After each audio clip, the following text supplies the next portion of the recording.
Hey everyone, welcome back. In today's episode of Esports Analysis, we're going to dive a little bit deeper into the video that we covered yesterday. So in that video, I talked a lot about the idea of overextending in Domination. So right now, as you can see on screen, Seth and Chicago, they are spawning at C.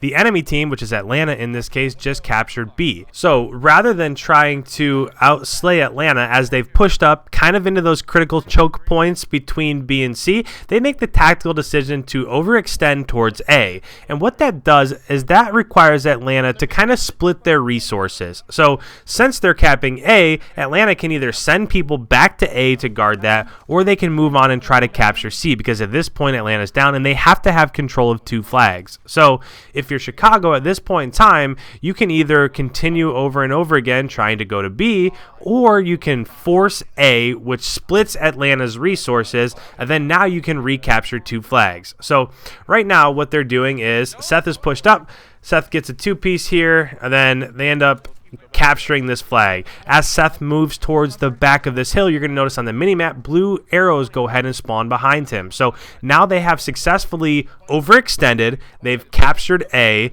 and the enemy is going to be spawning out towards C. So if we're thinking in terms of strategy here, let's think about this. So RCD is right there, just got a 2-piece on C. So what this made Atlanta do is it made them split their resources. After Chicago went ahead and they secured A, they're going to go ahead and they're going to push B, right? They're going to try to capture 2 flags. So since right now Atlanta has to have their resources split, some people have to be watching B, some people have to be trying to keep C because they have to hold that 2 flag advantage. Chicago then goes ahead and they send the majority of their resources towards B, and since Atlanta had to be split, now they have the 2 flag advantage again. They have A and B, and the enemy is spawning as C. Now as we go ahead and we watch on here, interestingly enough, the exact same thing that we just talked about, Atlanta goes ahead and they just pulled right here on Chicago. So it happened the exact same way in the opposite direction. So before we get a little bit too far ahead of ourselves, I just want to jump into a private match and explain exactly what we just saw there, because in real time it can be a little bit confusing to follow.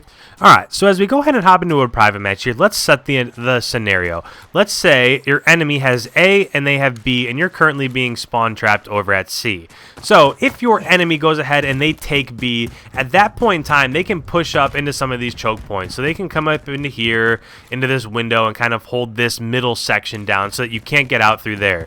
They could also go over towards this back alley area, and they could hold down crosses and stuff like this. They could get you coming off spawn. So that's what happens after a pro team has control of 2 flags. They'll capture B, they'll push up into these choke points, and they'll try to slay you as you run out of your spawn so that you can't get closer to that middle contested flag.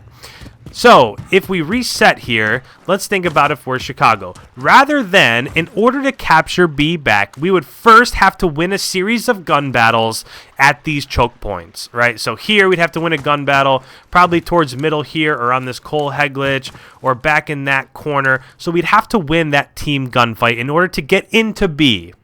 And then, in the time that it takes us to get from those choke point battles into B, they're going to be fairly close to getting back to the B flag. So we then have to win a second set of gun battles. So now we would be at B, they'd be coming back, we'd have to win these gun battles.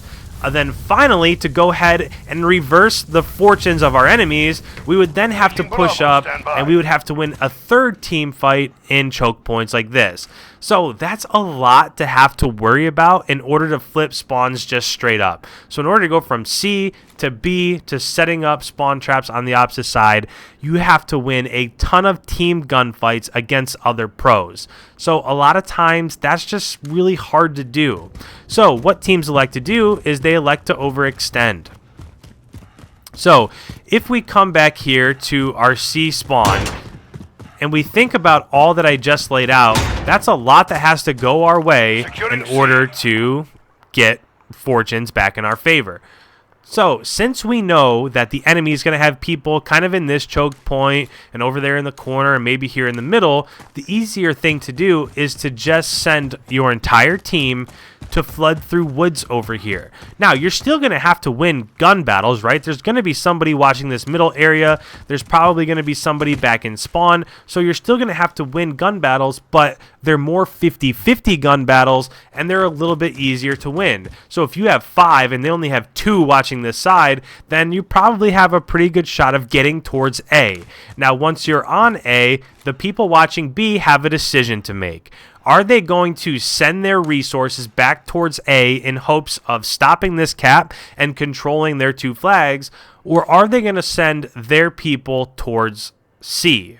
So what a lot of teams will elect to do is that since they're already pushed up on choke points on that side of the map, they'll go ahead and they'll send their team to C. So now if we're Chicago, we've overextended and we're capturing A. As you saw in that one clip, Scump captured A. He went through this doghouse, and then blue arrows started spawning back here. So they successfully went ahead and they flipped spawns. So now that that has happened, they still only have A as their flag, right? They don't have C anymore because the enemy pushed up towards it. But now they can approach B. Nobody's going to be pushed up on these head glitches, so you don't have to worry about that first gun battle, and Atlanta's resources are going to be split. So they can't have everybody guarding B because some of them would have had to have gone back to capture C. So as they flood B, now you can see that they're coming to B. They're going to try to capture B. They might have 2 Atlanta people here, and there might be 2 Atlanta people at C. Either or, you're not going to be at full strength. So then 4 or 5 of Chicago's players can then flood B. They can overtake this. They can capture this. And then after they capture B, they can go ahead and push out into those head glitches and control A and B. Now, funny enough, as that was happening, so now Chicago's capturing B, Atlanta did the same exact thing. So Atlanta, as they captured C, rather than come back and fight towards B, they overextended towards A. It forced Chicago to spawn back in this corner, right? When Seth died, Seth spawned back in this corner over here. And then once they came up, they had an option. Do I go back and try to fight through all of the headaches at B? Or, since we only need 1 flag, do we flood C? They elected to go ahead and flood C. So this happens so quickly. It's really hard to see a lot of this that's happening, but hopefully through breaking it down like this, you can see how the chess pieces move around the map and what leads one team to winning over another. Let's head back into the game. Now, one thing that I do want to point out is when Seth came off spawn there, he realized that they only need to hold 1 flag in order to win this game. So in Domination, you earn points every 5 seconds, so in 5-second increments based on how many flags you have. So right now, if the enemy team has 2 flags and you have 1 flag, then that means they're essentially going to gain 1 point every 5 seconds towards recovering the ground that they're down. So at the 1 minute mark, Chicago had a 21-point lead, which means if they hold 1 flag over the course of those final 60 seconds, then there are 12 points that Atlanta can go ahead and make up. So since they had a 20-point lead, and if they give 8 of those away, then they're going to finish with an 8-point lead, which means they would win the map. And again, that's just another thing that these pros have to be aware of as they're playing throughout a game. Do we need to force 1 flag? Do we need to go for a triple cap? Are we okay just holding 1 flag? Those are all scenarios that you have to be aware of as these games end up coming near a close towards the end down the stretch. All right, so with that, guys, thank you so much for checking out another video. I know this one's a little bit different than some of the other ones that I do, but I just feel like some of these things happen so fast that I want to be able to break it down and cover it so that when you watch more Domination games in the future, especially come January 24th, that kickoff weekend in Minnesota, you're a little bit more prepared and you have a little bit more knowledge towards what you might be looking at and what you might be watching for. So if you're new around here, about 70-some% of the people that are watching my videos aren't subscribed, so please hammer that subscribe button. Come that kickoff weekend, I'm going to cover all the matches, all the games. I can't wait to just blast out videos during that. So with that, guys, thank you so much, and I will catch you in the next one. We'll see you.